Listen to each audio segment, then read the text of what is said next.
Hey guys, a little update for you here. Kevin here in Shenzhen, China. So new restrictions are coming along, some movement restrictions. Life's getting a bit more limited.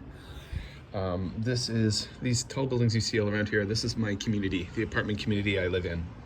And there's a lot of these around the city, apartment communities. And the way it works now is the only people allowed in or out of an apartment community are the people who live there, residents. Not allowed to have guests over, friends over. A lot of people have something called IEs, which are essentially like nannies or cleaners. They're not allowed to have them over to work. So I've been hearing a few different things today. One colleague was saying that at her her apartment community, they were going around the management and stopping to every apartment, finding out how many people live in that apartment and what their travel history was, and if they have any like nannies or house cleaners. And then another person told me at their community, a separate community, they had to take a ticket when they left today. And I think they have to return that ticket upon arrival. So this is all to contain and make sure that people from outside aren't coming in and spreading things. So movement is getting more limited. We'll see what happens. We're not allowed to play dates anymore over at our friends' places for the kids. We tried and they said no, we weren't allowed on the grounds. So we had to meet in a public area yesterday. Even at that public area, a few security guards came and told us to kind of disperse because there were too many of us together. And there was a playground we were at, and they actually came along. They had a guy like in a biohazard suit with some type of disinfectant, and he was spraying all the playground equipment down. Apparently they do that several times a day. Interesting. So some updates for you. It's Monday the 10th of February right now. I'm going to leave the apartment for the first time today, and I've got to do some things. I got to stop by my school.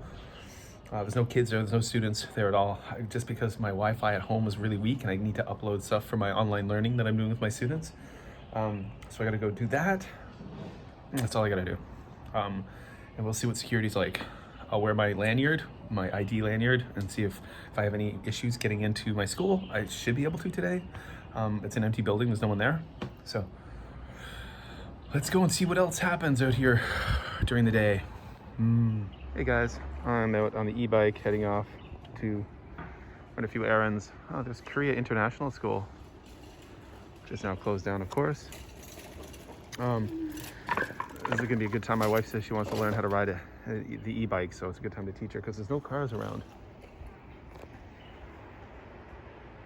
An interesting thing I just wanted to mention is, some people make the comment, oh, you should take this seriously. You have no idea how seriously people here are taking this. It's kind of like, it's interesting having backseat drivers say that kind of thing.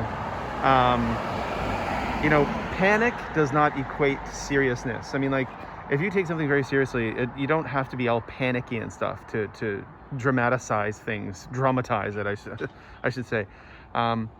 People here are taking this very seriously, and people who are outside of this experience have no idea. They don't have a perspective. So it's very interesting seeing people essentially, watching things on CNN or, MSNBC, and then feeling that they have the experience because they watch some news stories to tell people what serious behavior should look like. Believe me, the people here are taking this extremely seriously. Yeah, you have no idea. Empty shopping mall.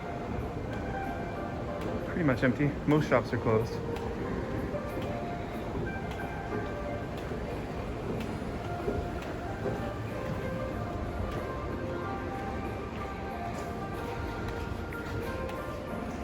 I'm really glad I got that tent and camping gear for my kids, because I just went back to that sporting goods shop and it shut down.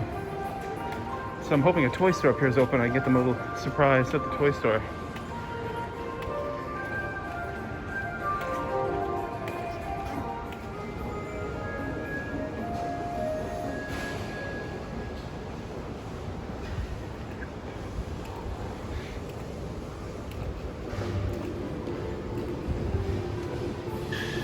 So, mission accomplished. Thank God the toy store was open, because who knows, that might be closed down soon too, because most things are closing here.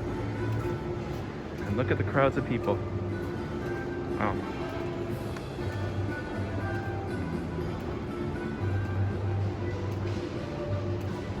Hey guys, so I'm inside my classroom right now. and obviously there's no one here. There's no one at school.